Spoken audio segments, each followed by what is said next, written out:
Because to be honest, you know, Bud, they got him at #1 pound for pound, him and Inoue, you know what I'm saying? And the way I see it, my boxing brain is the only person I can actually see got a chance to actually beat him is you. Yeah. You know what I mean? So I think that's when we'll kind of make it more like one of those moments. That's the fight that everybody wants to see. Yeah. And I want to do it. Do you respect him as like when he's like, yo, I'm on my last, you know, I got a couple fights left, I'm at the end, I'm only trying to get mega fights, so you know, I don't know. Do you respect that, or do you be like, nah, I understand it, but don't lie or cap to the net and make it seem like I had the opportunity to fight you and I didn't. I never did. You know what I'm saying? And then that one time that I did, we said they called, and we said We never heard nothing else back about it. Yeah.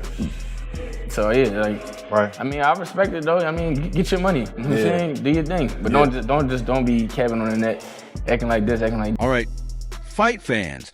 The young lion is roaring once again. Jaron Boots Ennis is challenging Terence Crawford, and he's not holding back with his words. Boots boldly declared that this is a fight everyone wants to see, and he's ready to make it happen. The Terence Bud Crawford fight. I'm tired of answering questions about it. He already said millions of times that he not fighting me or looking my way, so I'm just tired of answering no questions, you know. And if a fight happened, it happened. You know, I wanted it to happen, but if not, He made it clear that he respects Bud, especially since Crawford has mentioned he only has a few fights left and wants nothing but mega fights. But Boots isn't buying into the narrative that he ever dodged a challenge. According to him, the one time his team actually got a call, they accepted immediately, but then it went silent. It's Honda. What does he do? He said world-class fighter. I guess he's trying to say if you're a world-class fighter. Sign a contract. Exactly, sign a contract. If he wanted to fight, he would have stayed at 47. He obviously said he wanted to move up and accomplish to be undisputed at 54 or something like that. So right now we ain't worrying about Crawford. We gonna clean 147 now, then we gonna move to 154. If he there and he got a belt, we coming after him.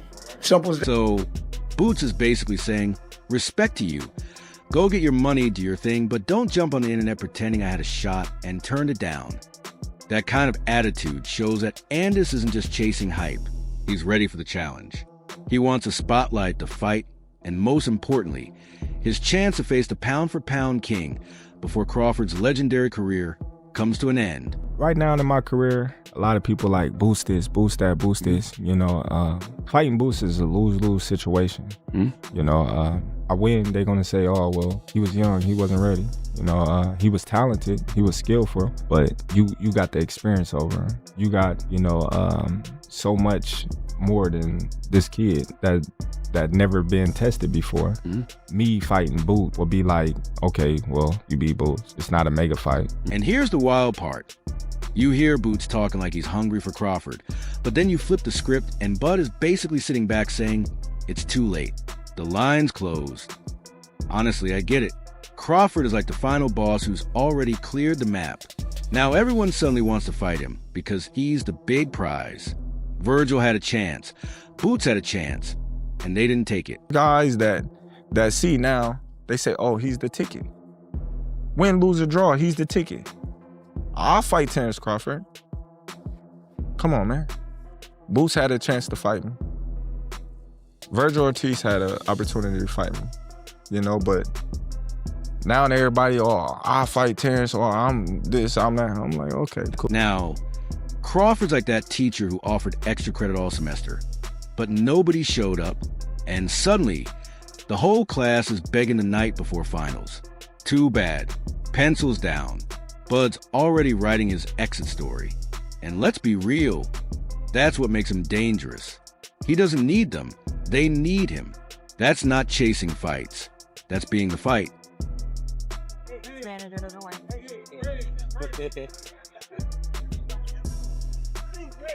Thought she wasn't gonna watch it. But here's the thing. You and I both know boxing is as much business as it is bravado. If Boots really wants that shot, he needs to stop tweeting and start making serious offers that actually move the needle, dates, networks, guaranteed purses. When y'all had y'all opportunity, you know, y'all went elsewhere. But now that y'all see I'm the ticket, now y'all like, oh yeah, we want to fight Terence Crawford. We want Terence Crawford. That's the narrative now. We want to fight Terence. I'm all for the drama, but But at the end of the day, fights get made when money, timing, and ego line up. So yeah, I respect Boots for calling it out. He's got the hunger and the resume to back it up. But you don't get to complain about missed chances if you're not willing to build a bridge to them. If he truly wants to be the one to close Crawford's chapter, then let's see the moves, negotiate smart, promote hard, and be ready when Bud says go. Because when that bell rings, there's no sympathy, only legacy. Makes a whole lot of sense. And the fight that stylistically would be, oh my goodness, is a fight between Terence Crawford and Jaron Boots Ennis. I think that's going backwards for Terence. To that point, Jaron doesn't have the kind of accolades. He doesn't sell to the mass and all these. So this fight was perfect timing for both these guys. Just when you thought the Crawford versus Boots back and forth was heating up, here comes Tim Bradley, kicking the door down like the uncle who shows up uninvited to the barbecue and eats first. Tim didn't just question Boots. He basically threw the classic, "Who have you beaten though?" shot. It's like showing up with straight A's in middle school and bragging you're ready for Harvard. Bradley's not buying it. The hell is Spence as Boots' fault? It's a different type. Like, you can be riding that wave. You've been getting all these knockouts of all these other different guys, but you've never been in the ring with an animal like Crawford. And when you get in there for the first time and you get hit upside your head, I would hate for him to get in this type of fight with Crawford. Honestly, I get where he's coming from. Boots looks like a monster against the guys he's been fighting. But Crawford? That's like going from sparring with your little brother to suddenly catching a right hook from Mike Tyson in your living room. Bradley's point is clear. You better test yourself against some real veterans before you start talking about climbing Mount Bud. And he's a spectacular fighter. Boots is a spectacular fighter. I'm a fan. I'm a fan of Boots. I think he's next. But he needs to be tested. And let's be real, Boots can earn that shot. But he needs seasoning, not just highlight reels. If he wants Crawford, he has to prove he can take a punch from a veteran first. And stop writing checks his resume can't cash. Until then, we watch, we judge, and enjoy the drama. Because boxing has never been this entertaining. Makes a lot of mistakes. Shows a lot of inexperience, rushing in there, trying to go for the kill.